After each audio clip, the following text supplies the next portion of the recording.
মেধা ও প্রযুক্তি নির্ভর দেশ গড়া হবে এমন মন্তব্য করেছেন সালাহুদ্দিন আহমদ। তো দর্শক চলুন দেখে আসে বিস্তারিত। ত্রয়োদশ জাতীয় সংসদ নির্বাচনে জয় পাওয়া বিএনপির সরকার দেশ গড়ার ক্ষেত্রে মেধা ও প্রযুক্তিকে গুরুত্ব দেবে বলে জানিয়েছেন দলের স্থায়ী কমিটির সদস্য সালাহুদ্দিন আহমদ। তিনি বলেন, আইনের শাসন, অর্থনৈতিক সমৃদ্ধি ও দুর্নীতি নির্মূলে প্রাধান্য দিয়ে কাজ করবে বিএনপি, যেখানে মেধা ও প্রযুক্তি নির্ভর দেশ গড়াকে গুরুত্ব দেওয়া হবে। আজ শুক্রবার বিকেলে রাজধানীর গুলশানে বিএনপি চেয়ারম্যানের রাজনৈতিক কার্যালয়ের সামনে সাংবাদিকদের সঙ্গে আলাপকালে এ কথা বলেন সালাহুদ্দিন আহমদ।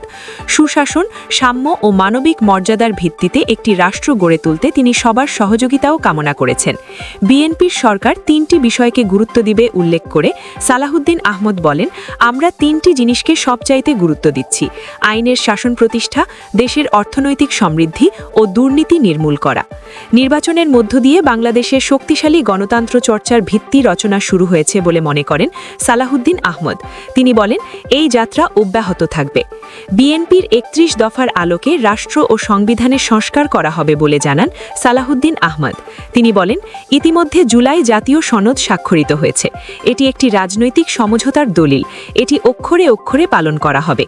বিএনপির এই জয়কে বহুল প্রত্যাশিত উল্লেখ করে সালাহুদ্দিন আহমদ আশা প্রকাশ করেন, বিজয়ীদের বিষয়ে বিকেলের মধ্যে নির্বাচন কমিশন ইসি প্রজ্ঞাপন জারি করবে। সালাহুদ্দিন আহমদ আরও বলেন, বাংলাদেশের সার্বভৌমত্ব ও মর্যাদার ভিত্তিতে বিএনপির সরকার পার্শ্ববর্তী দেশগুলোর সঙ্গে সম্পর্ক বজায় রাখবে, যেখানে সমতা ও পারস্পরিক সম্পর্ক গুরুত্ব পাবে বলে জানান তিনি।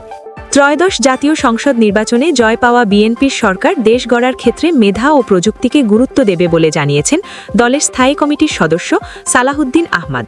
তিনি বলেন, আইনের শাসন, অর্থনৈতিক সমৃদ্ধি ও দুর্নীতি নির্মূলে প্রাধান্য দিয়ে কাজ করবে বিএনপি, যেখানে মেধা ও প্রযুক্তি নির্ভর দেশ গড়াকে গুরুত্ব দেওয়া হবে।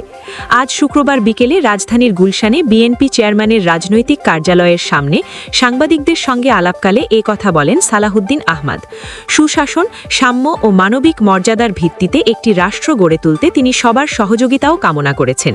বিএনপির সরকার তিনটি বিষয়কে গুরুত্ব দিবে উল্লেখ করে সালাহুদ্দিন আহমদ বলেন, আমরা তিনটি জিনিসকে সবচাইতে গুরুত্ব দিচ্ছি: আইনের শাসন প্রতিষ্ঠা, দেশের অর্থনৈতিক সমৃদ্ধি ও দুর্নীতি নির্মূল করা। নির্বাচনের মধ্য দিয়ে বাংলাদেশের শক্তিশালী গণতন্ত্র চর্চার ভিত্তি রচনা শুরু হয়েছে বলে মনে করেন সালাহুদ্দিন আহমদ। তিনি বলেন, এই যাত্রা অব্যাহত থাকবে। বিএনপির ৩১ দফার আলোকে রাষ্ট্র ও সংবিধানের সংস্কার করা হবে বলে জানান সালাহুদ্দিন আহমদ। তিনি বলেন, ইতিমধ্যে জুলাই জাতীয় সনদ স্বাক্ষরিত হয়েছে। এটি একটি রাজনৈতিক সমঝোতার দলিল। এটি অক্ষরে অক্ষরে পালন করা হবে। বিএনপির এই জয়কে বহুল প্রত্যাশিত উল্লেখ করে সালাহুদ্দিন আহমদ আশা প্রকাশ করেন, বিজয়ীদের বিষয়ে বিকেলের মধ্যে নির্বাচন কমিশন ইসি প্রজ্ঞাপন জারি করবে।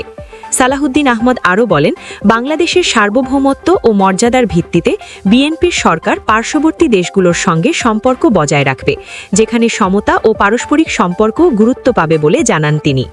গত ১৫ বছর বিরোধী দলের ওপর আওয়ামী লীগের দমন পীড়নের কারণে জামায়াতের উত্থান ঘটেছে বলে বিএনপির মহাসচিব মির্জা ফখরুল ইসলাম আলমগীর মন্তব্য করেছেন।